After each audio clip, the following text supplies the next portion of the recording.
తాకట్లో ఉన్న మీ బంగారాన్ని విడిపించి ఆ రోజు ఆన్లైన్ రేటుకి కొంటాం. Sharma gold company. నమస్కారం అండి, సుమన్ టీవీకి స్వాగతం. నేను గీతాంజలి. ప్రస్తుతం మనతో పాటు ఉన్నారు వైదిక ఆస్ట్రాలజర్ గోనుగుంట్ల సురేష్ బాబు గురువు గారు. వారితో మాట్లాడి ఈ మార్చి 10 నుంచి గురు అనుగ్రహం అనేది ఒక 3 నెలల పాటు ద్వాదశ రాశుల వారిపైన ఏ విధంగా ఉండబోతుందో గురువు గారి మాటల్లో విని తెలుసుకుందాం. గురుగారు నమస్కారం అండి. గీతాంజలి గారు నమస్కారం అండి.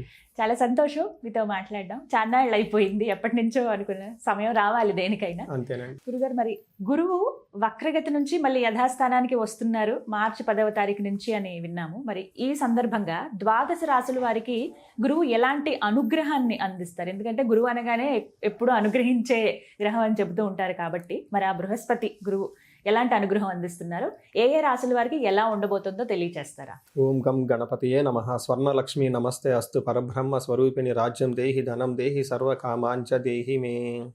స్వర్ణలక్ష్మి అమ్మవారు ప్రతి ఒక్కళ్ళకి పరమానందంగా ఉండే ఒక బ్రహ్మ జ్ఞానాన్ని ఇవ్వాలి. ప్రతి ఒక్కళ్ళు తమ కళ్ళతో హోలిస్టిక్గా ప్రతిదాన్ని చూడగల ఒక సామర్థ్యం మనకి ఇవ్వాలి. అలా ఇచ్చే ఒక శక్తి స్వర్ణలక్ష్మి అమ్మవారికి ఉంటుంది. ప్రతి ఒక్కళ్ళకి రాజ్యం దేహి వాళ్ళకి ప్రతి ఒక్కళ్ళకి రాజ్యం దేహి అంటే ఏంటి, వాళ్ళకి అథారిటీ, పవర్, స్టేటస్ సింబల్ ఉండాలి. ధనం దేహి, విపరీతంగా ధనం ఉండాలి.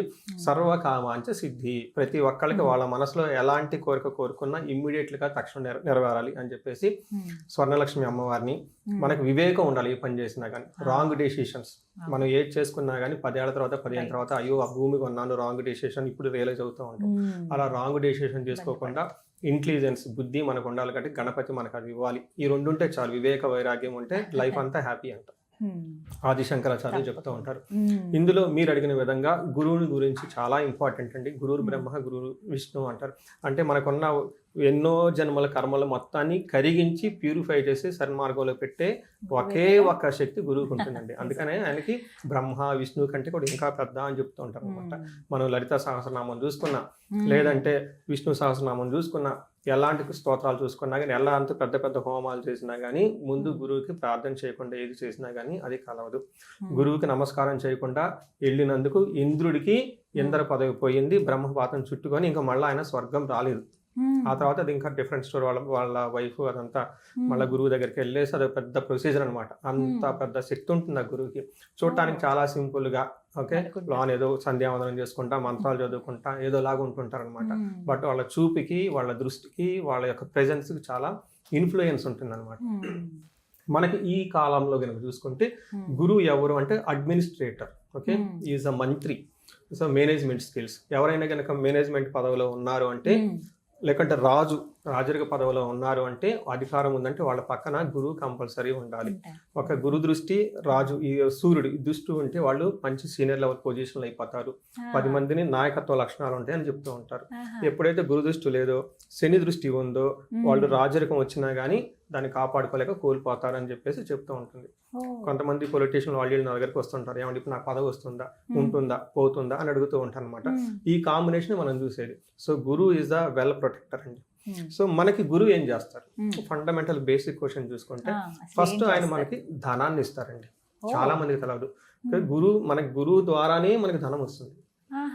ఎవరైనా కనుక సరిగ్గా ధనం రావట్లేదు అనుకుంటే గురువుని ఇగ్నోర్ చేస్తున్నారు. అందుకని గురు సేవ చేసుకుంటే, శుశ్రూష చేసుకుంటే నిదానంగా ధనం వస్తుంది. తర్వాత సంతానం, తర్వాత జ్ఞానం, తర్వాత ఇలా అన్ని అనమాట. వేదిక నాలెడ్జ్, భక్తి, ఆధ్యాత్మికత, ధర్మచింతన ఇవన్నీ గురువు ద్వారా వస్తూ ఉంటాయి అనమాట. అందుకని ఈ గురువు సరిగా ఉంటే అన్ని సన్మార్గంలో ఉంటుంది. లక్ష్మీదేవి కూడా గురువుని ఫాలో అవుతూ ఉంటుంది అనమాట. ఎందుకంటే ధర్మాన్ని కాపాడతాడు కాబట్టి. ఏది ధర్మం, అధర్మం అని మనకు ఎలా తెలుస్తుంది? ఎవరో ఒకరు చెప్పాలి కదా. ఆ సోర్స్ గురువు అనమాట. అందుకని చెప్పేసి లక్ష్మీదేవి వాళ్ళ అన్నగారు శుక్రాచార్యుడు కూడా గురువే ఆయన. అందుకని చెప్పేసి జ్ఞానము ఎక్కడ ఉంటుందో, ధర్మం ఎక్కడ ఉంటుందో లక్ష్మీదేవి వాళ్ళని ఫాలో అవుతుంటుంది అని చెప్తూ ఉంటారు. సో ఈ సందర్భంగా గురువు మొన్నటిదాకా రివర్స్ వెళ్ళిపోవటంతో దాని యొక్క ఇంపాక్ట్ 12 రాశులకి ఏంటి, ఇప్పుడు మరలా సన్మార్గంలో, రుజు మార్గంలో రావడంతో వాళ్ళ యొక్క ఇంపాక్ట్ ఏంటి 12 రాశులకు చూద్దాం. తప్పకుండా. గురుగారు, మరి ద్వాదశ రాశుల్లో మొదటిదైనటువంటి మేషరాశి వారికి గురు ప్రభావం ఇక నుంచి ఎలా ఉండబోతోంది? మేషరాశి అనగానే వీళ్ళకి పట్టుదల ఎక్కువ. ఓకే, వీళ్ళకి గ్రేట్ జనరల్స్ అంటారు అనమాట. సోల్జర్స్ సైన్యాధ్యక్షుడికి గురువుకి చాలా సంబంధం ఉంటుంది అనమాట. సైన్యాధ్యక్షుడి దాకా పెద్ద సైన్యం ఉంటుంది. ఓకే, దేనిని ఎదిరించగల ఒక స్టామినా ఉంటుంది. లాంగ్ టైం పోరాడే ఒక కెపాసిటీ ఉంటుంది. అది ఉండి ఏ డైరెక్షన్ వెళ్ళాలి అనేది తెలవకపోతే అదంతా వేస్ట్ అయిపోతుంది. అందుకని మేషరాశి వాళ్ళకి ఖచ్చితంగా గురువు యొక్క ప్రభావం చాలా ఉంటుందన్నమాట. అయితే ఇప్పుడున్న పరిస్థితి ప్రకారం గురువు వీళ్ళకి 3వ ప్లేస్లో ఉండటంతో, అంటే జన్మ రాశి నుంచి 3వ ప్లేస్లో గురువు ఉండటంతో ఏమవుతుంది అంటే, మనకి మహాభారతంలో ఏం చెప్తారంటే, దుర్యోధనుడు తన జన్మ రాశి నుంచి 3వ స్థానంలో గురువు ఉన్నప్పుడు తన సోదరులు మొత్తం కూలిపోయారు అని చెప్తూ ఉంటారు. అంటే అంత మంచిది కాదు అని చెప్తారు. అంటే వీళ్ళకి అంత అవుతుందని కాదు, బట్ జనరల్గా వీళ్ళకున్న పదవి కానివ్వండి, పొజిషన్ కానివ్వండి, మేనేజ్మెంట్ స్కిల్స్ విషయంలో ఇబ్బందులు ఉంటాయి అని చెప్తూ ఉంటారు అనమాట. అయితే గురువు వీళ్ళకి సపోర్ట్ కనుక ఇస్తే ఆ యొక్క ఇంపాక్ట్ వీళ్ళకి చాలా చాలా తగ్గిపోతుంది ఓవరాల్గా అని చెప్తారు. మనకి ఇది ఎవరు చెప్పారు? ఎవరో ఒకరు చెప్పాలి కదా. మన మహర్షులు ఏం చెప్తారంటే, గురువు 3వ స్థానంలో ఉంటే ఉద్యోగ భంగం, బంధు క్లేశం, దారిద్ర్యం, దేహ పీడనం, కలహం, తృతీయ స్థానికే గురువు అంటారు. అంటే అతి క్లేశం, ఓవరాల్గా మెంటల్గా చాలా టూ మచ్ టెన్షన్ ఉంటుంది. అంటే ఓవర్ అంబిషన్స్ ఎక్కువ ఉంటాయి వీళ్ళకి. వీళ్ళు చేయగల కెపాసిటీ 10, కానీ వాళ్ళ అంబిషన్స్ 50 ఉంటుంది. దాంతో ఏమవుతుంది, నైట్ ఆలోచించుకుంటారు, ఎప్పటికీ ఇది చేద్దాం అని చెప్పేసి. ఉదయానికి వెళ్ళిపోతే వాళ్ళ డ్రీమ్కి అనుగుణంగా ఇక్కడ గ్రౌండ్ రియాలిటీ ఉండదు. దీంతో ప్రాబ్లం అయిపోతుంది. 2 ఆప్షన్స్ జరుగుతాయి. ఒకటి, నెక్స్ట్ డే మళ్ళీ ప్లాన్ మార్చేసుకుంటారు, ఎందుకంటే ఫస్ట్ ప్లాన్ వర్కౌట్ కలదు కదా, నెక్స్ట్ మార్చేసుకుంటారు. లేదా వీళ్ళు డిప్రెషన్కి వెళ్ళిపోతారు. ఇది 2 జరుగుతూ ఉంటాయి అనమాట. గురువు యొక్క ప్రభావం అన్నీ ఇస్తాడు, కానీ గురువు ఓవర్ అంబిషన్స్ కూడా ఇస్తూ ఉంటారు.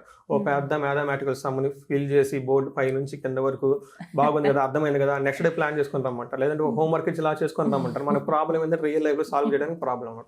సో గురువు గారు చెప్తారు ఇంద్రియ నిగ్రహం ఉండాలి, అది ఇదే. మరి నిజంగా కష్టం కదా చేయాలంటే.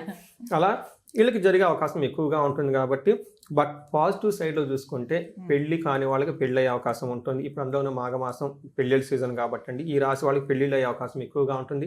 ధన ప్రవాహం బాగుంటుంది. ముఖ్యంగా వీళ్ళు పవిత్ర క్షేత్రాలు, తీర్థయాత్రలు ఎక్కువ చేస్తూ బాగా కలిసి వస్తుంటుందండి. సో ఈ ప్రకారంగా వీళ్ళకి ఉద్యోగ భంగం, ఉద్యోగంలో మాత్రం కొంచెం ఏమవుతుంది, అప్స్ అండ్ డౌన్స్ ఉండే అవకాశం ఎక్కువగా ఉంటుంది. కలహం, ఊరక గొడవలు అవుతుంటుంది. ఎవరితో గొడవలు అవుతుంటుంది? మేనేజ్మెంట్ తోటి, బాస్ తోటి, లేదా వీళ్ళ యొక్క సంతానం గురించి ఎక్కువగా గొడవలయ్యే అవకాశం ఎక్కువగా ఉంటుంది. టోటల్గా దేహ పీడనం, హెల్త్ కూడా కొంచెం కాంప్లికేషన్స్ ఉండే అవకాశం ఎక్కువగా ఉంటుంది. ఇన్ కేసు క్రోనిక్ అంటే బీపీ, షుగర్ లాంటివి ఏమైనా ఉంటే ఒక్కసారి వీళ్ళకి స్పైక్ లాగా వచ్చి తగ్గే అవకాశం ఎక్కువ ఉంటుందని గమనించుకోవాలి. సో ఇది గురువు గురించి మేషరాశి వాళ్ళకి ఎలా ఉండదు మనం సమగ్రంగా తెలుసుకున్నాం.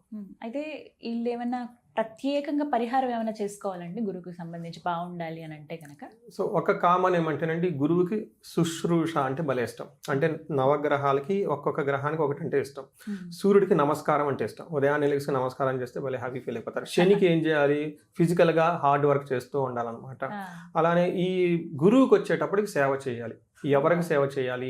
జ్ఞానానికి సేవ చేయాలి. భగవద్గీత చదువుకోవటం, ఓల్డ్ స్క్రిప్చర్స్ ఉంటాయి, వాటి మీనింగ్స్ ఏంటి చూసుకోవటం, చూసుకొని అంతటా ఆకుండా ఇది వేరే వాళ్ళకి చెప్పగలగాలి. తర్వాత వీళ్ళకి చదువు చెప్పిన గురువులు ఉంటారు, వాళ్ళకి చక్కగా ఒక షూ కొనేయటము, చెప్పులు కొనేయటము, లేదంటే బట్టలు ఏదైనా చిన్న చిన్న, అంటే గురువు పెద్ద ఎక్కువ ఎక్స్పెక్ట్ చేయడండి. వాళ్ళకి నాలెడ్జ్ ఉంటుంది, దీన్ని స్ప్రెడ్ చేయాలన్న ఫీలింగే ఉంటుంది. అందుకని అలాంటి వాళ్ళకి ఏదైనా ఒక ఆశయం మిషన్ ఉంటే వాళ్ళకి కొంచెం హెల్ప్ చేయటము, పెన్నులు కొనేయటం, ఇలాంటివి చేస్తూ ఉంటే ఈ దోషం అంతా పోతుందని చెప్పుకోవచ్చు. నెక్స్ట్ గురువుకి సంపూర్ణ శాంతి పూజ అని ఉంటుంది, ఇవి చేసుకున్నా కానీ సరిపోతుంది. చక్కగా వివరించారు గురుగారు, ధన్యవాదాలండి. ధన్యవాదాలండి.